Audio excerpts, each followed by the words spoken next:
Everyone ইতিমধ্যে গুৱাহাটী হাইকোৰ্টৰ এক্সামৰ কাৰণে 39 days আছে আৰু এই 39 ডেইজত আমি তিনিটা কথা বহুত বেছি ইম্পৰ্টেণ্ট হিচাপে মনত ৰাখিব লাগিব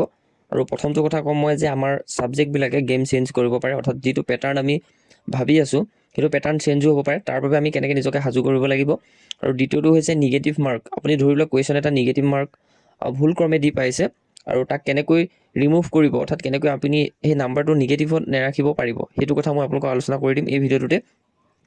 আৰু লগতে এই লাষ্টৰ সময়ত আপোনালোকে যিমান পাৰে নিজকে এটা এক্সট্ৰাকৈ ৰাখক যিমান পাৰে আইচলেট হওক ভালকৈ প্ৰিপাৰেশ্যন কৰক কাৰণ এতিয়া কিন্তু এনেকুৱা হৈ আছে এতিয়া এই এক্সামৰ কাৰণে ওচৰ পাইছেহি যেতিয়া কোৰ্চ কিছুমানে কিন্তু বিকিবলৈ চেষ্টা কৰি আছে গতিকে এতিয়া যদি আপুনি কোৰ্চ লয় আপোনাতকৈ মূৰ্খ কোনো নহ'ব কাৰণ আপুনি ভাবি চাওক কাৰণ 40 দিন এক্সামলৈ থাকোঁতে যদি এতিয়া আপুনি কিবা এটা কোৰ্চৰ কাৰণে মাইণ্ডটো খটাই দিয়ে বা যিমানে মেটেৰিয়েলখিনি বঢ়াই দিয়ে আপোনাৰ যিমান ছাবজেক্ট আছিলে ধৰি লওক আপুনি যিখিনি চাই আছিলে সেই ৱেটোৰ পৰা তো সেই পেটাৰ্ণটোৰ পৰা আপুনি আঁতৰি যাব এটা বেলেগ আকৌ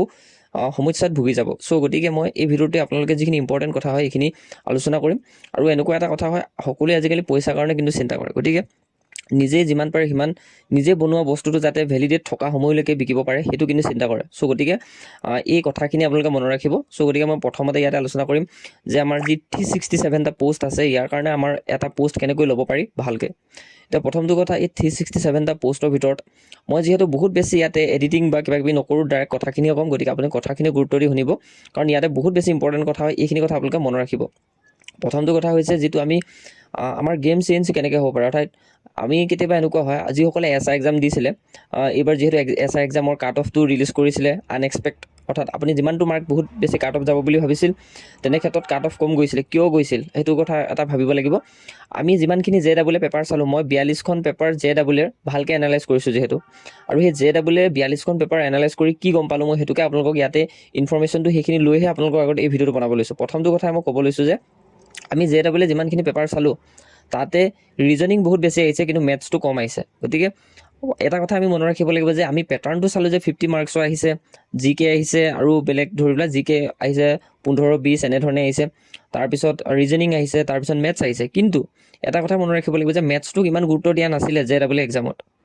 প্ৰায় 6টা-7টা এনেধৰণে মেথছ ইনক্লুড কৰিছিলে তাৰপিছত পিছৰখিনি এনালগ কুৱেশ্যন দি পিনে অৰ্থাৎ ৰিজনিং দি পিনে শেষ কৰি দিছিল কিন্তু ইম্পৰ্টেণ্ট দি আছিলে ইংলিছখনত কিন্তু এটা কথা এনেকুৱা হয় আপোনালোকে ভাবি চাব যে মেথছৰ কাৰণে হয়তো গেম চেঞ্জ কৰিব পাৰে মেথছত হয়তো 25 মাৰ্কছ বা 20 মাৰ্কছ যদি মেথছ দি দিয়ে তেতিয়া কম্পিটিশ্যনটো বহুত এটা বেলেগত যাবগৈ চ' গতিকে আপুনি যদি প্ৰিপাৰেশ্যন কৰি আছে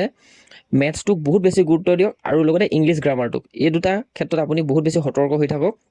ৰিজনিংটো আহিবই হয়তো ৰিজনিং আজিকালি ইমান ইম্পৰ্টেঞ্চ নিদিয়ে চ' গতিকে ৰিজনিঙৰ 4-5টা বা 3টা-4টা দি পিনে বাকী সকলোখিনি মেথছ দি দিব পাৰে আৰু GK ওপৰত ইম্পৰ্টেঞ্চ দি দিব পাৰে চ' গতিকে আমাৰ মষ্ট ইম্পৰ্টেণ্টটো হৈছে ইংলিছ সেইটোতো সকলোৱে গম পাই আছে সেইটো কেতিয়াও চেঞ্জ নহয় কিন্তু যে ৰিজনিং বা মেথছ এতিয়া মেথছটো বহুত বেছি যদি দি দিয়া যায় তেতিয়া কিন্তু বহুত কম্পিটিশ্যনটো বেলেগ হৈ যাব অৰ্থাৎ সেইকাৰণে মেথছৰ আপোনালোকে প্ৰত্যেকটো চেপ্টাৰে নোচোৱাকৈ নাথাকিব প্ৰত্যেকটো চেপ্টাৰে টাচ কৰিব কি হ'ব পাৰে ক'ব নোৱাৰি এইটো কথা ইম্পৰ্টেণ্ট হয় মই এইটো কথা ক'বলৈ আহিলোঁ যে মেথছটো আপুনি বহুত বেছি ইম্পৰ্টেণ্ট দিব আৰু ইংলিছটো কাৰণ মেথছে গেম চেঞ্জ কৰিব পাৰে আৰু দ্বিতীয় কথাটো হৈছে আপুনি ধৰি লোৱা নিগেটিভ মাৰ্কৰ আপুনি দি পালে ধৰি লোৱা আপুনি এক্সাম যেতিয়া দিয়ে তেতিয়া আমাৰ মনত বহুত বেছি কনফিউজড হৈ থাকে আমি জনা কুৱেশ্যন এটাও ভুল ক্ৰমে দি পাওঁ কেতিয়াবা অৰ্থাৎ আপুনি ভাবিছিলে যে যিটো চাইনো কুৱেশ্যন আছিলে চাইনো কুৱেশ্যন অপশ্যন বিটো আছিলে কিন্তু আপুনি ভুল ক্ৰমে চিট দি পালে তেতিয়া আপুনি কি কৰিব আপুনি 0.25 নিগেটিভ মাৰ্ক পাই যাব চ' তেতিয়া আপুনি কি কৰিব আপুনি যিটো কাৰেক্ট বুলি ভাবিছিলে সেই কাৰেক্টটো দিম বুলি ভাবিও আপুনি অপশ্যন চিট যদি ক্লিক কৰি পালে তেতিয়া আপুনি কি কৰিব দুটা ঘৰত আপুনি টিক মাৰি দিব অৰ্থাৎ দুটা যি আমাৰ খালী জেগা থাকিব অৰ্থাৎ 4টা অপশ্যন থাকিব 4টা খালী জেগা থাকিব তাৰে ভিতৰত আপুনি ভুলক্ৰমে যিটো য'ত আপুনি অৰ্থাৎ ইনপুট কৰিছিলে য'ত আপুনি ফিল কৰিছিলে চাৰ্কলটো সেই চাৰ্কলটো ভুলক্ৰমে আপুনি যিটো চাৰ্কলত ভুলক্ৰমে আপুনি দি পালে তাৰ ওচৰ আৰু এটা চাৰ্কলত আপুনি দি দিব অৰ্থাৎ ডাবলকৈ আপুনি দি দিব 4টা অপশ্যনৰে অৰ্থাৎ দুটা অপশ্যনৰ আপুনি চাৰ্কলটো ফিল কৰি দিব তেতিয়া কি হয় যেতিয়া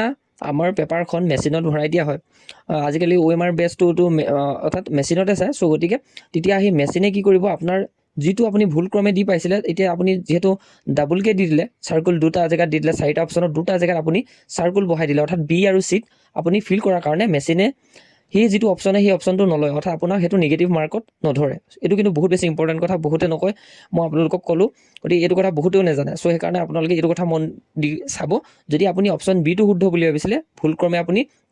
চিট দি পালে তেতিয়া আপুনি কি কৰিব বি আৰু চি দুইটা ঘৰতে আপোনাৰ ইংকটো কি কৰিব আপোনাৰ কলমেৰে ফিল কৰি দিব। তেতিয়া